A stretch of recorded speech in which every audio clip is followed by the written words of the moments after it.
Selamat sore para mahasiswa dan peserta short course dan kuliah manajemen retail.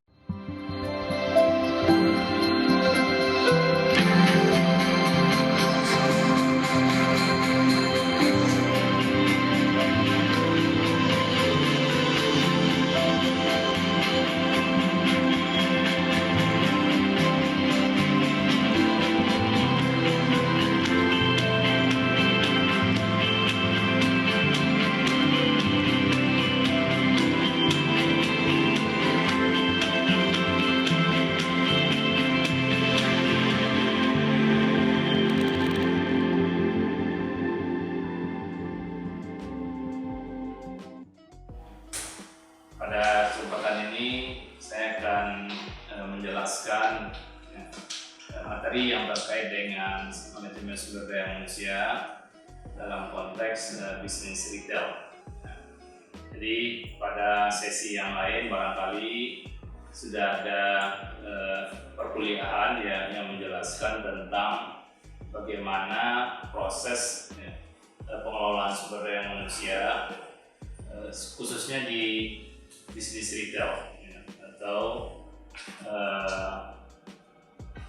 bagaimana cara manajer mengorganize sumber daya manusianya, mulai dari proses awal membuat perencanaan atau melakukan procurement system pengadaan sumber daya manusia, kemudian melakukan rekrutmen, seleksi, melakukan proses training dan orientasi, kemudian pengembangan sumber daya manusia, dan juga penilaian kinerja. Selanjutnya sampai pada proses berakhirnya sumber daya manusia di dalam sebuah organisasi atau proses terminasi. Nah, itulah siklus yang terjadi dalam pengelolaan sumber daya manusia. Baik itu di konteks bisnis retail, services, manufacturing, pada prinsipnya konsepsinya itu sama. Artinya kita mengikuti sebuah siklus, di mana sumber daya manusia itu dikelola, diatur dengan proses yang sistematik. Nah, pada kesempatan ini saya akan mencoba menjelaskan tentang job analysis dan kebutuhan sumber daya manusia pada bisnis retail. Para mahasiswa yang saya banggakan, berbicara tentang manajemen sumber daya manusia, kita tidak bisa lepas dari terminologi atau istilah job analysis. Sering diterjemahkan atau sering diinterpretasikan sebagai analisis jabatan. Nah, sebetulnya saya lebih senang menggunakan terminologi aslinya, job analysis. Apa itu job analysis? Job analysis yaitu manajemen sumber daya manusia itu melakukan analisis terhadap pekerjaan, terhadap posisi yang akan ditempati oleh SDM.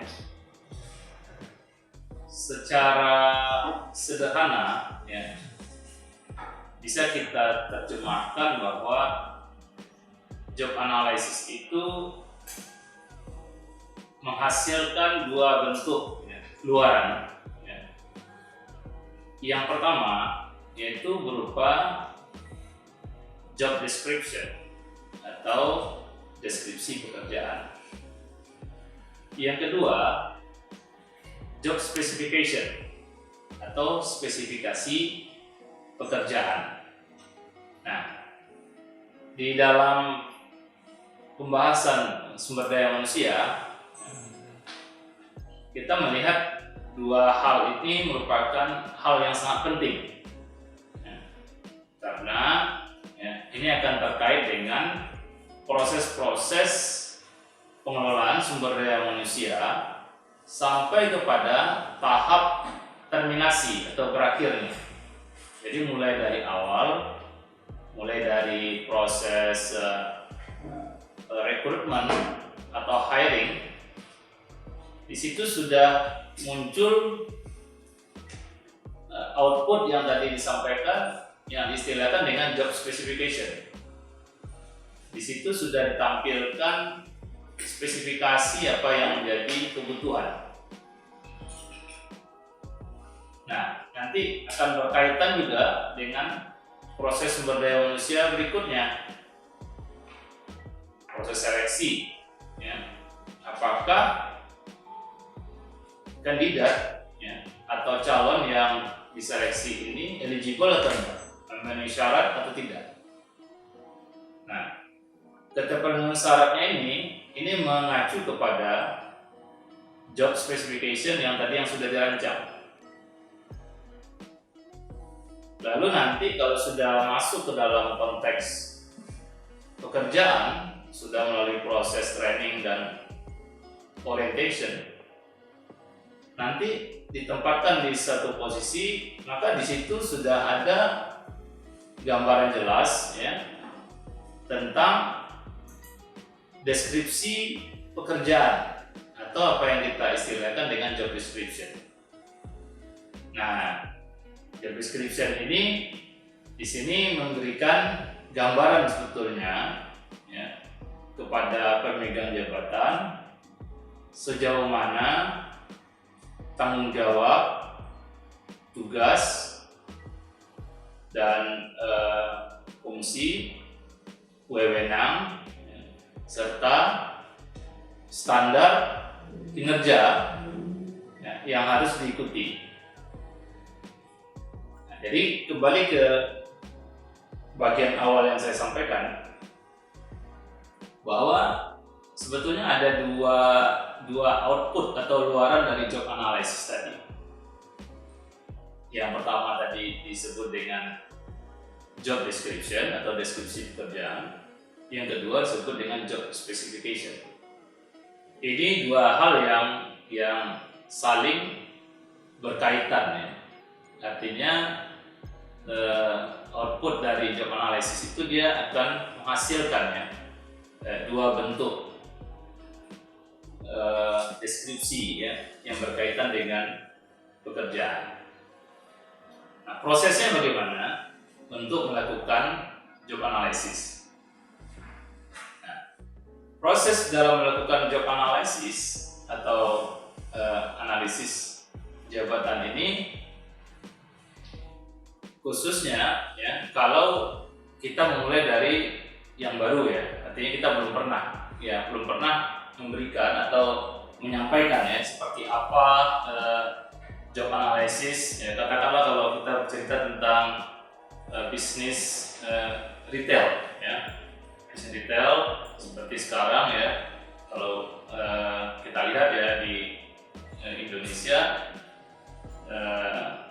bisnis retail yang sedang yang cukup ya banyak ya dikunjungi ya oleh pelanggan ya, misalnya katakanlah Matahari atau misalnya Transmart yang ada di Kota Padang ya.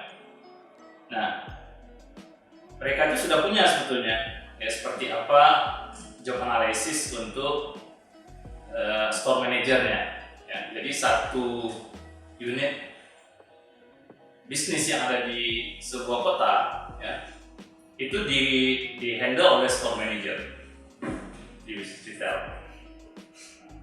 Nah, kalau misalnya belum melakukan ya, job analysis, ada proses yang diikuti di dalamnya. Jadi ada mekanisme yang sistematik yang dilakukan ya oleh Departemen Sumber Daya Manusia ya, bagaimana menghasilkan job description dan job specification tadi.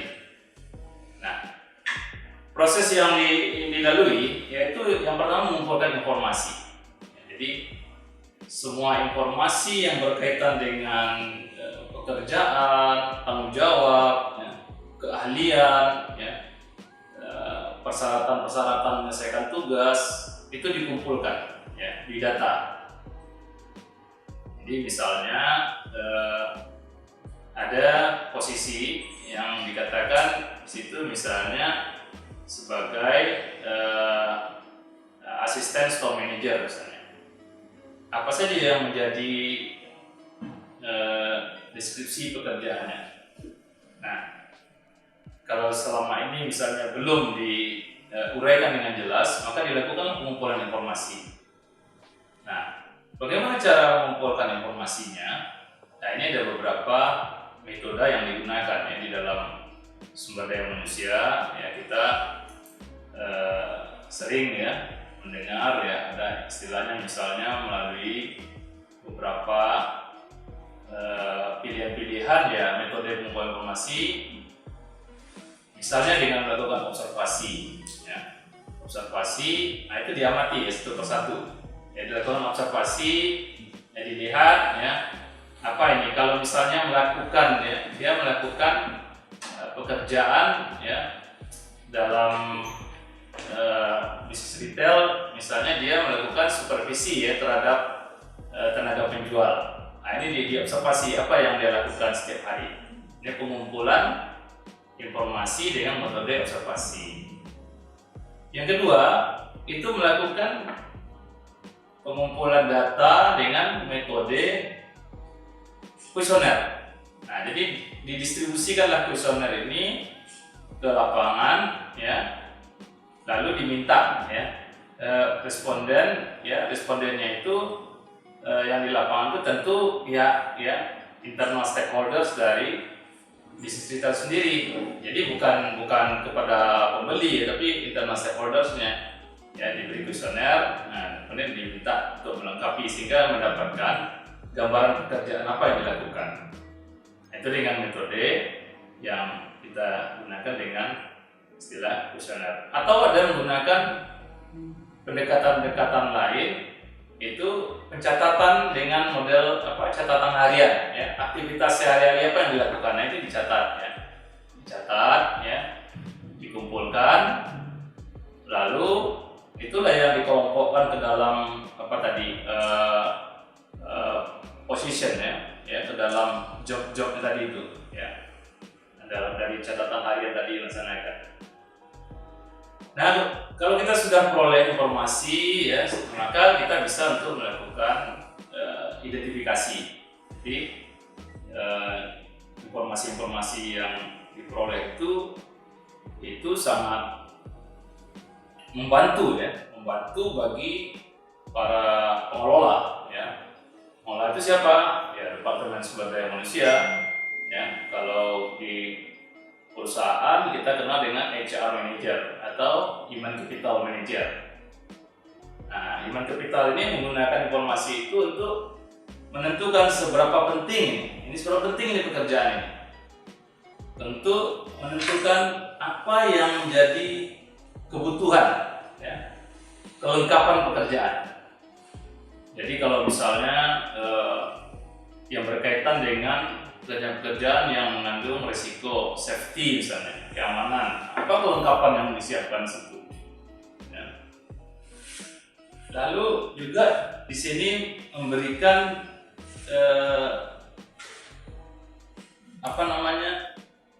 pengetahuan ya terhadap skill yang dibutuhkan. Nah, kalau misalnya pekerjaannya tadi misalnya terkait dengan safety tadi, skill seperti apa yang diperlukan. Jadi berkaitan dengan membantu manajer dalam menentukan skill yang dibutuhkan. Lalu juga job analysis itu penting dalam sebuah organisasi, membantu manajer untuk melakukan supervisory, pengawasan. Ya. Nah, jadi di dalam job analysis tadi itu terlihat apa yang perlu diawasi. Karena salah satu dari isi job analysis itu siapa yang menjadi direct supervisor di dalamnya, siapa yang menjadi atasan langsungnya, sehingga dia reportingnya, pelaporan dari aktivitasnya kepada direct supervisor. Nah, berikut juga itu menjelaskan tentang kondisi kerja di lapangan. Ya. Jadi job analysis itu membantu HR manager itu menjelaskan kondisi kerja di lapangan dan memperlihatkan ada hubungan, ya, interaksi. Jadi ada interaksi antara karyawan dengan dengan karyawan atau antara karyawan dengan manajemen. Nah, ini merupakan proses yang sangat mensupport, ya, bagi HR manager, ya, kalau kita melakukan kelolaan, ya, terhadap sumber daya manusia. Nah, tadi saya sudah sampaikan, ya, bahwa job analysis itu sangat terkait, ya, dengan fungsi-fungsi sumber daya manusia lainnya. Ya.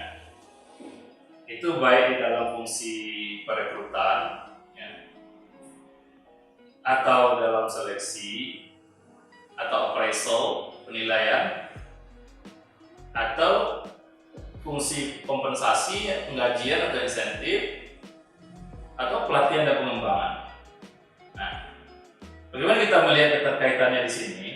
Jadi kalau kita lihat, ya, kalau rekrutmen tadi saya sudah sampaikan bahwa ketika kita melakukan hiring rekrutmen, itu kita sudah memiliki spesifikasi yang kita inginkan, ya, job specification. Jadi kalau kita mau merekrut, kita sudah punya, ya, spesifikasi seperti apa. Katakanlah misalnya kita mau merekrut store manager, ya, di bidang retail. Lalu di situ, ya, kita menetapkan, ya, spesifikasi minimal yang dipenuhi oleh kandidat. Yang pertama, dia dari sisi pendidikan, ya, punya kualifikasi pendidikan sarjana di bidang marketing. Misalnya, ya, kita tetapkan dia punya kualifikasi sarjana di bidang marketing, sehingga itu yang dituntut, dia punya pengetahuan, ya, tentang marketing, ya, apalagi di retail. Kalau dia misalnya mengambil kekhususan di retail atau di bisnis retail misalnya. Kedua, pengalaman, ya, spesifikasi minimalnya. Punya pengalaman, pernah bekerja di sektor retail, ya, bisnis retail. Paling kurang 2 tahun misalnya. Nah, jadi pengalaman, ya, 2 tahun paling kurang, ya, pernah ada di sektor retail. Ini menjadi spesifikasi minimum, ya. Tadi kita bicara pendidikan, udah pengalaman.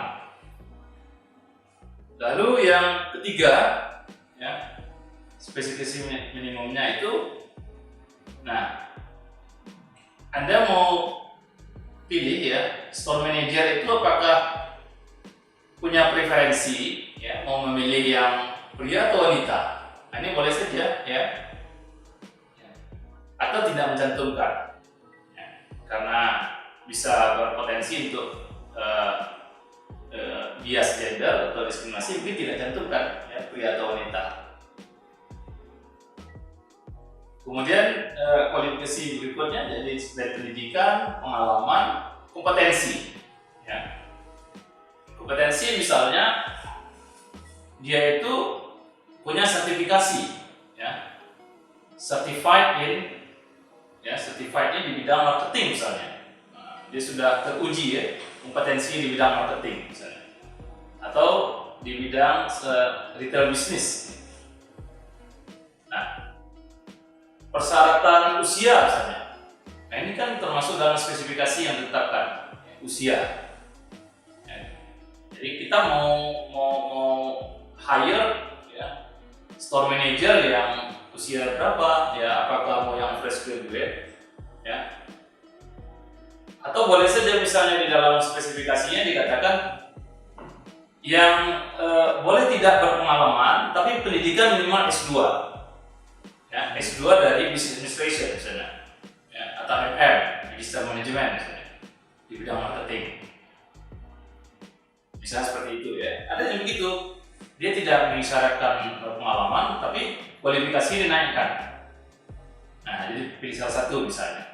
boleh seperti itu. Nah itu job specification yang dirancang yang ketika kita melakukan perekrutan. Ya. Nah, termasuk juga seleksi di situ. Lalu dicocokkan ya ketika seleksi dilakukan, ya ini sudah ada spesifikasi minimal, ya lalu di matchkan ya, disesuaikan, terpenuhi nggak? Ya.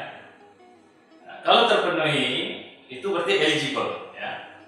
Berarti eligible, berarti syaratnya terpenuhi ya.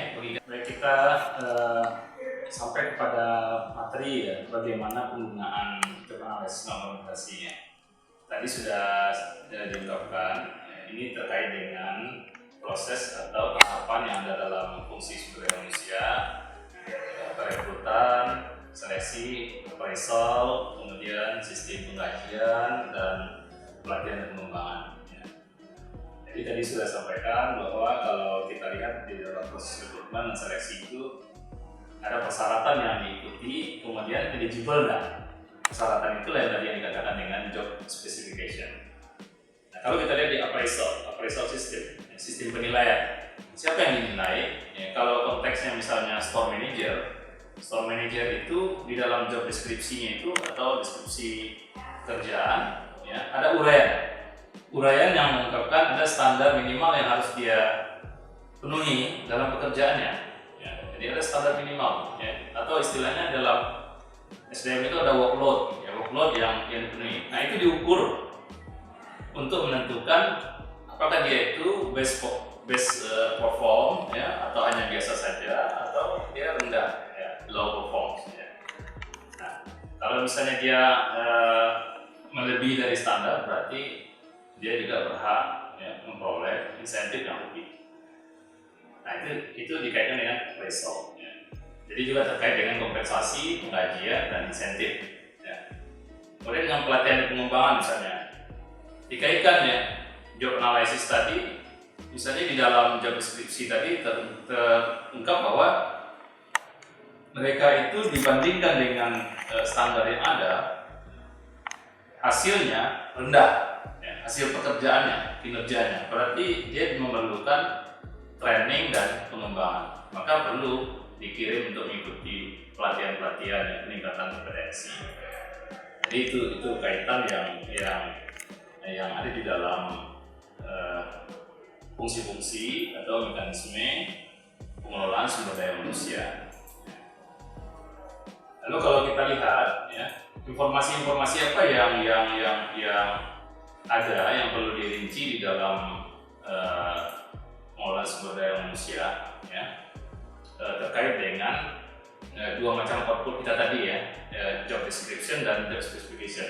Yang pertama kalau kita lihat dulu job description ya, luaran dari job analysis ya. Nah itu di dalam deskripsi pekerjaan tadi ya, itu terungkap dengan jelas. Ada beberapa poin-poin penting yang harus diuraikan. Yang pertama itu ada identifikasi terhadap job itu sendiri. Contohnya apa? Identifikasi job title-nya harus jelas, ya, title pekerjaannya. Misalnya store manager di retail, itu title pekerjaannya. Ya, dia menjadi manager ya di bisnis retail, ya, katakanlah sebuah cabang yang ada di Padang.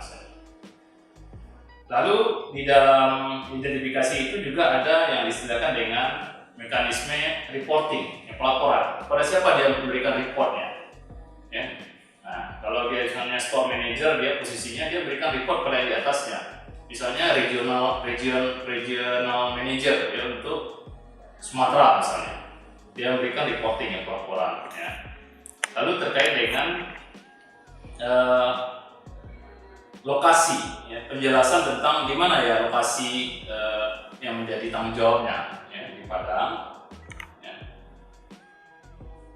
Lalu di dalam job analysis itu juga ada ringkasan umum, ya, atau deskripsi umum ya, yang berkaitan dengan tanggung jawab yang spesifik yang dimiliki oleh si store manager tadi ya. Jadi dia tanggung jawab apa, dia menghandle day to day operation ya. Dia artinya bukan menghandle, artinya dia mensupervisi, memastikan ya bahwa operasional sehari-hari dari sebuah toko retail itu berjalan ya dengan baik ya, memastikan target tercapai ya. Nah ini yang menjadi deskripsi ya, tanggung jawab spesifik yang dimiliki. Lalu esensi tugas dan fungsi. Nah, di situ dibuatkan ya urutan-urutan daftar tugas ya. Daftar tugasnya apa saja. Kemudian di lembaran job description itu ada lembar persetujuan, itu berupa tanda tangan ya. Artinya ketika si manajer ini ya disetujui dia untuk bekerja di PT A misalnya, ya lalu dia disodorkan job description ya untuk dimintai persetujuan. Setujukah dia dengan deskripsi pekerjaan yang diuraikan seperti ini? Lalu sebagai orang yang bekerja, kita membaca satu persatu ya. Kalau ada keraguan nanti dikonfirmasi. Lalu kalau oke, kemudian ditandatangani. Artinya kita setuju ya dengan apa yang diinstruksikan di dalam job description tadi. Jadi situ kita setuju ya. Setuju untuk compliance atau patuh yang mengikuti kepada apa yang ada dalam uraian job description tadi. Nah, mulailah kita untuk bekerja ya, kalau orang yang bekerja ya, pada posisi orang bekerja. Di sisi lain, ya, spesifikasi atau job specification, kalau saya lebih senang ya mengatakan persyaratan minimal yang harus dipenuhi, ya, kualifikasi minimal yang harus dipenuhi untuk seseorang mengisi posisi. Nah, apa itu yang menjadi persyaratan di dalam mengisi jabatan? Itu sebetulnya persyaratan. Jadi bisa jadi ya seperti tadi di awal saya sampaikan, ada syarat pengalaman ya, pengalaman di bisnis retail ya, atau pengalaman pernah bekerja di industri yang sama, lalu bisa pendidikan ya, pendidikan kualifikasi di bidang manajemen kah, di bidang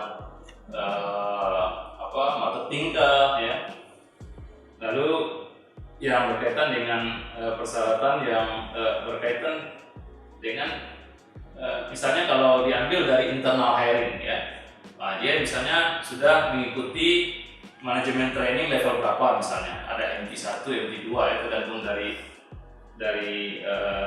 bagaimana organisasi menerjemahkan tadi ya.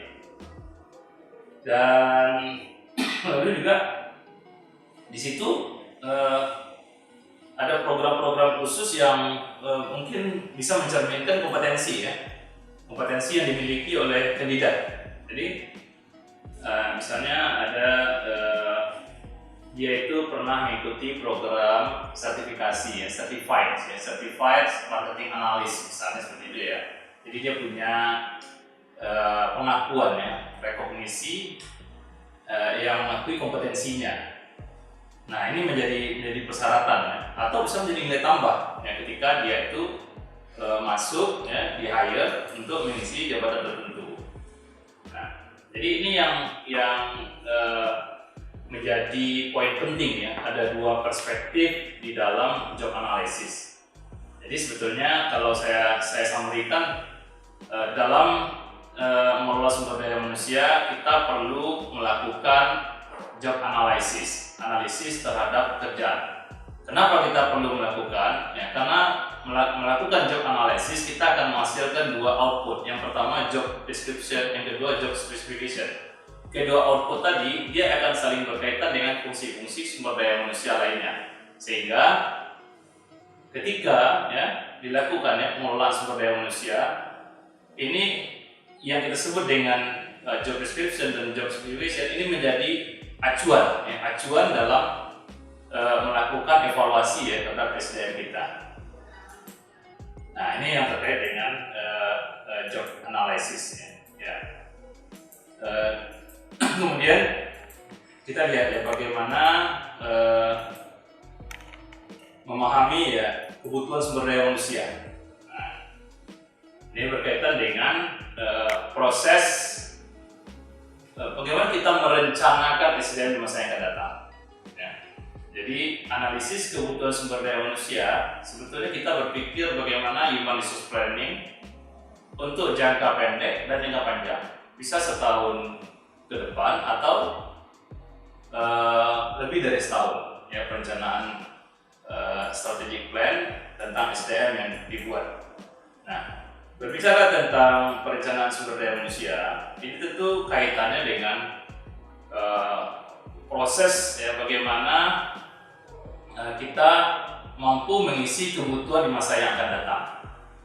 Nah, kebutuhan sumber daya manusia di masa yang akan datang, kita bisa melihat dari dua perspektif. Yang pertama, kebutuhan tentang jumlah ya, SDM yang dibutuhkan. Yang kedua, kebutuhan dari segi kualifikasi. Jadi kita tidak hanya menentukan jumlah orang, tapi juga kualifikasi orang.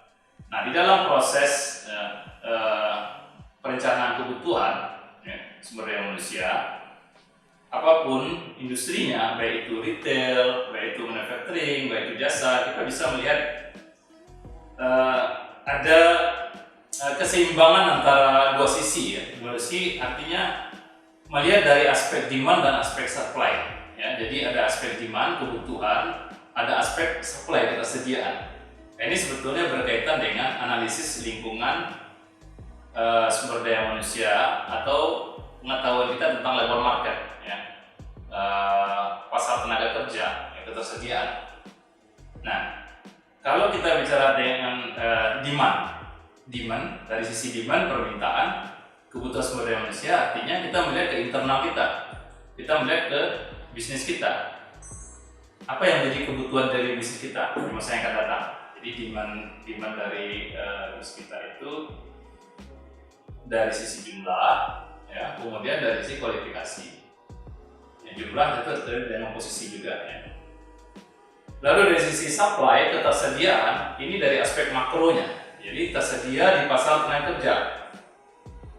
Apakah sumber daya manusia yang sudah tadi kita tetapkan dengan spesifikasi atau job specification itu tersedia di labor market atau tidak? Nah, tugas manajer sumber daya manusia menjaga keseimbangan ya, di masa yang akan datang supaya tidak terjadi oversupply atau over demand. Nah, kalau terjadi oversupply, ya, artinya apa? Kebutuhannya itu kalau terjadi oversupply, artinya ketersediaannya itu banyak, berlimpah ya, di pasar kerja.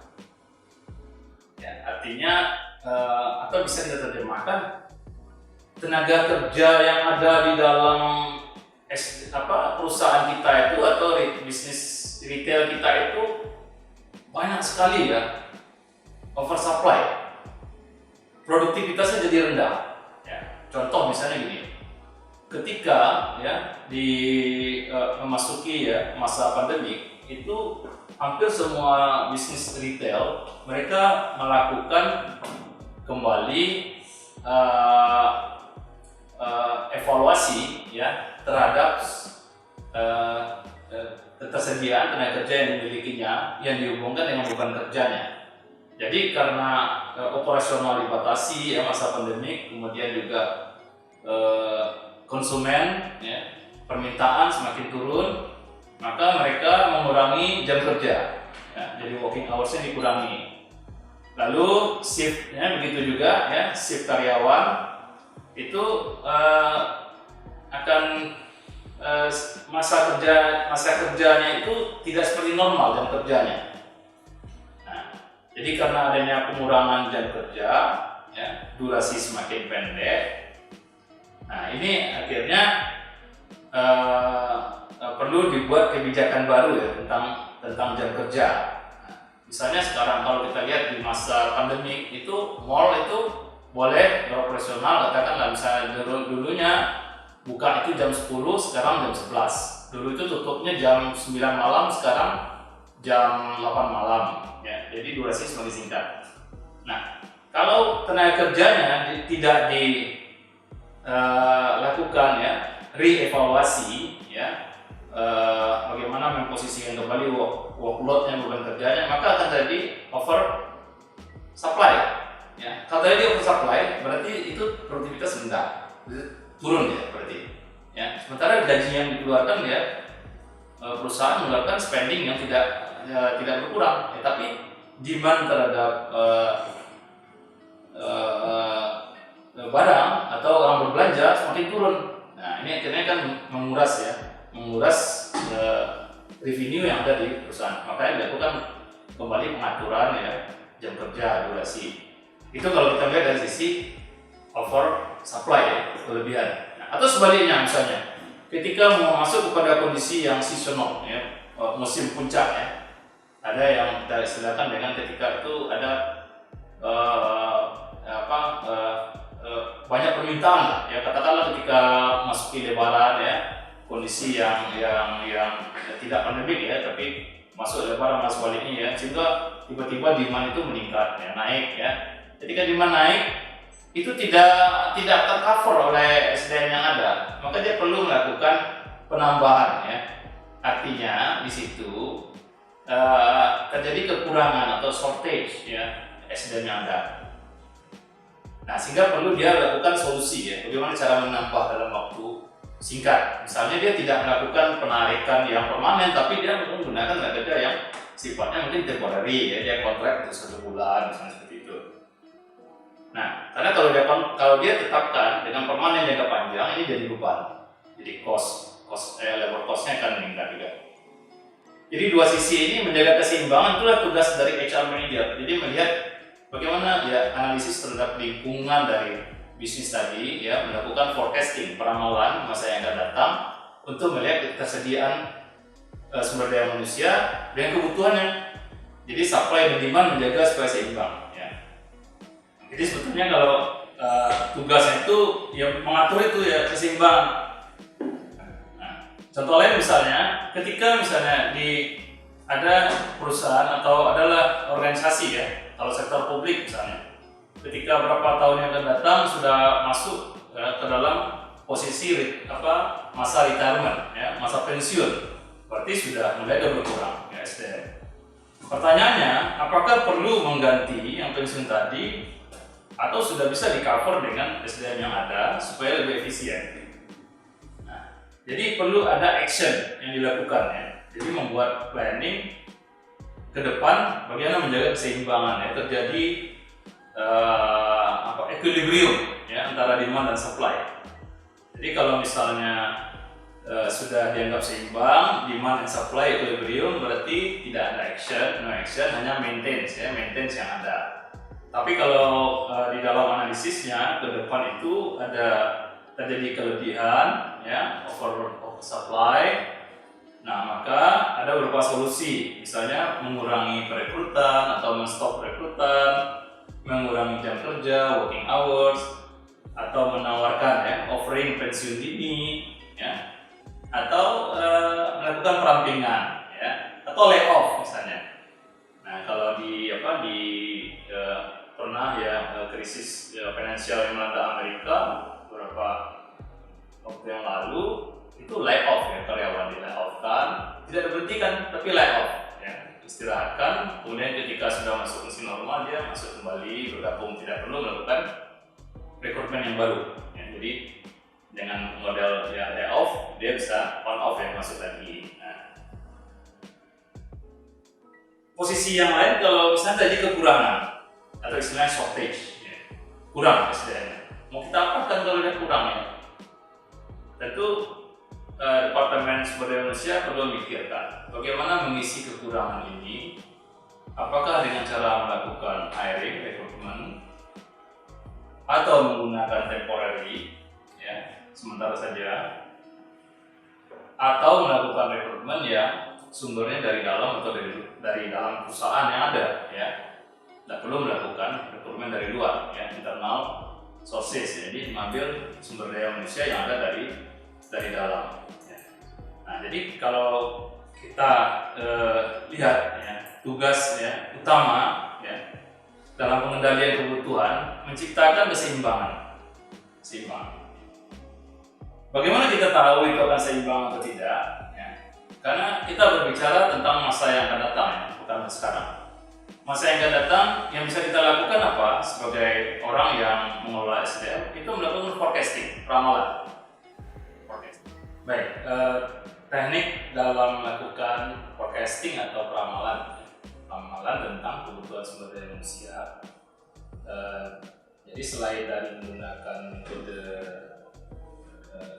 trend analisis atau pendekatan statistik, misalnya dengan membuat model regresi atau menggunakan model rasio misalnya perbandingan ya. Kalau contoh misalnya kalau di retail bisnis itu berdasarkan dari luas area. Jadi kalau luas area katakanlah ditetapkan misalnya untuk satu orang sales force ya, atau yang mengawasi ya bagian penjualan ya, atau yang berhubungan langsung dengan customer, misalnya untuk satu area itu katakanlah seluas misalnya untuk ukuran 200 meter persegi itu satu orang. Nah kemudian ketika ada perluasan tempat bisnis ya, misalnya ditambah satu lantai, 2 lantai, nah sehingga dia tinggal mengkalikan dengan rasio ya, luasnya. Ini menggunakan pendekatan rasio analisis. Kemudian dia menggunakan model scatter plot. Scatter plot itu dengan pendekatan matematis juga, nanti melihat pertumbuhannya yang enggak dianggap linear misalnya. Jadi contoh misalnya kalau di rumah sakit ya, jumlah bed dengan jumlah perawat di dalam sebuah ruangan. Nah kalau bednya tambah, berarti pasiennya meningkat. Jadi jumlah perawatnya juga mesti dihitung rasionya. Nanti akan kelihatan di dalam plotting ya, titik-titik yang disebar di dalam gambar matematis ya, dengan menggunakan aplikasi kuantitatif. Jadi dengan model scatter plot. Atau ada dengan model lain juga ya, di dalam teknik forecasting yang tidak menggunakan model matematis, tapi menggunakan dengan model expert judgment. Jadi model pendekatannya itu lebih ke pendekatan subjektif ya, tapi berdasarkan pengalaman, ya, pengalaman expert, tenaga ahli ya. Jadi misalnya gini, si manajer dia karena sudah lama menggeluti itu, dia sudah tahu dia kalau misalnya kalau begini kondisinya ya, luasnya segini, item barangnya jumlahnya ya varian yang tidak begitu banyak, mungkin cukup katanya. Ini peningkatan untuk penambahannya mungkin kita tambah deh tahun depan misalnya untuk satu store ini 20 orang seperti ya. Jadi modelnya itu lebih kepada expert judgment yang diberikan ya, atau pendapat yang diberikan oleh ahli yang sudah berpengalaman, karena pengalamannya di bidang itu, pengelolaan itu, sehingga tidak perlu dia menggunakan perkalian, tapi dia sudah bisa menjustifikasi kebutuhan masa yang akan datang. Jadi ini kita menggunakan model yang non kuantitatif atau model kualitatif, artinya ya berbasis pengalaman saja dia ya, pengalamannya itu yang bisa menceritakan ya, berapa ya jumlah yang ideal ya, untuk masa yang akan datang supaya terjaga keseimbangan sumber daya manusia, apakah itu di bisnis retail, manufaktur, atau di services atau jasa. Kemudian ada model lain, sumber-sumber yang bisa digunakan ya, itu misalnya menggunakan sumber dari dalam untuk mengisi kebutuhan dari sumber daya manusia atau dari internal recruitment. Jadi internal recruitment biasanya kalau misalnya perusahaan itu dia ada yang membuat secara terbuka posting untuk kebutuhan siapa yang ingin mengisi ya, kemudian diumumkan silakan apply secara terbuka. Jadi tingkat kompetitifnya itu juga tinggi. Jadi ikut situ yang misalnya ikut kemudian diseleksi nanti. Nah itu sudah bisa dilihat report ya, atau rekam jejak ya, orang-orang yang ikut karena dia berasal dari internal, sehingga di situ bisa diketahui ya yang mana yang prestasinya bagus itu punya peluang baik ya. Jadi artinya apa? Ada jalur pengembangan karir yang lebih baik, tapi modelnya kompetitif, sehingga dia ikut dalam kompetisi untuk mengisi sebuah posisi karena ada job posting ya, untuk internal recruitment. Nah itu yang mereka ikut di dalamnya, lalu ya prosesnya sampai pada akhirnya dia bisa menempati posisi yang lebih tinggi dari posisi dia saat ini karena mengisi job vacance atau ketersediaan lowongan. Nah di Departemen Sumber Daya Manusia dia punya juga skill inventory ya. Skill inventory itu artinya ini catatan-catatan yang dimiliki oleh Departemen SDM tentang karyawannya semuanya itu. Jadi termasuk itu istilahnya rekam jejaknya ya, kelihatan ya siapa yang ada yang punya rekam jejak sangat bagus sehingga dia patut untuk dipromosikan ya. Ada yang memiliki rekam jejak yang tidak bagus. Mungkin ini menjadi catatan ya kalau misalnya orang ini berminat dia mau dipromosikan tapi ada catatan negatif. Nah ini kan jadi masukan bagi internal manajemen ya. Jadi ada yang disebut dengan replacement charge di situ ya di dalam Departemen Sumber Daya Manusia membuat model kriteria-kriteria yang bisa untuk menjadi calon yang dipromosikan di masa yang akan datang. Artinya memenuhi syarat promosikan ya, sehingga ada daftar-daftar ya, nama-nama yang memungkinkan ya untuk internal recruitment. External recruitment itu terbuka ya. Bisa disampaikan maksudnya gini. Biasanya melakukan rekrutmen terbuka. Jadi melalui media sosial ya, melalui surat kabar ya atau media lainnya. Sehingga kandidat yang tersedia di labor market pasar kerja dia bisa berkompetisi untuk ikut ke dalam. Masing-masing punya kelemahan atau kelebihan ya. Kalau orang internal kita hire dia punya pengetahuan yang banyak tentang lingkungan pekerja di dalamnya termasuk tentang budaya kerja juga. Tapi kalau kita hire yang baru yang eksternal itu perlu waktu untuk melakukan training ya, pengembangan ya, orientasi sehingga takes time ya. Jadi artinya tidak bisa langsung dia berjalan ya, tapi ada proses mengikuti. Kalau internal dia bisa langsung mengikuti. Jadi ada kelebihan dan kekurangan di dalamnya. Nah ini menjadi siapa yang memutuskan ya Departemen Sumber Daya Manusia. Kita kalau mau menggunakan yang urgent segera ya, berarti kita pakai yang ready.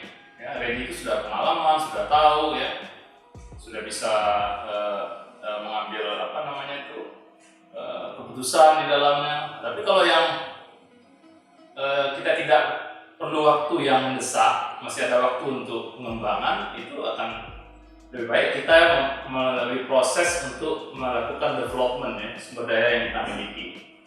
Nah, jadi pertanyaan apakah kita mau melakukan rekrutmen orang-orang yang langsung siap pakai atau kita mendevelop? Nah, itu pertanyaannya.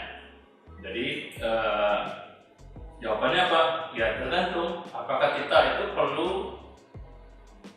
dalam waktu yang sesegera mungkin, yang instan. Ya kalau iya, konsekuensi tentu kita harus mengeluarkan cost yang lebih tinggi. Tapi kalau kita yang mengembangkan, ada proses yang bertahap, ini tentu dia lebih irit ya, lebih efisien ya dalam biaya pengembangan sumber daya manusia.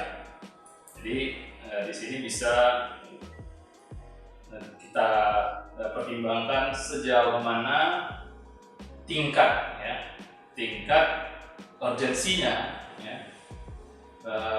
kita menggunakan SDM itu. Apakah itu harus segera ya, misalnya kalau tidak digunakan maka proses akan terganggu ya, atau proses produksi akan terhenti ya, apa ini perlu ya, dalam waktu yang cepat yang segera harus direalisasikan yang harus tersedia. Nah, jadi ini poin-poin yang berkaitan dengan kebutuhan sumber daya manusia. Jadi sekali lagi saya bisa simpulkan bahwa tugas dari Departemen Sumber Daya Manusia itu menjaga keseimbangan antara ketersediaan dengan kebutuhan, menjaga antara demand dan supply supaya terjadi equilibrium, keseimbangan.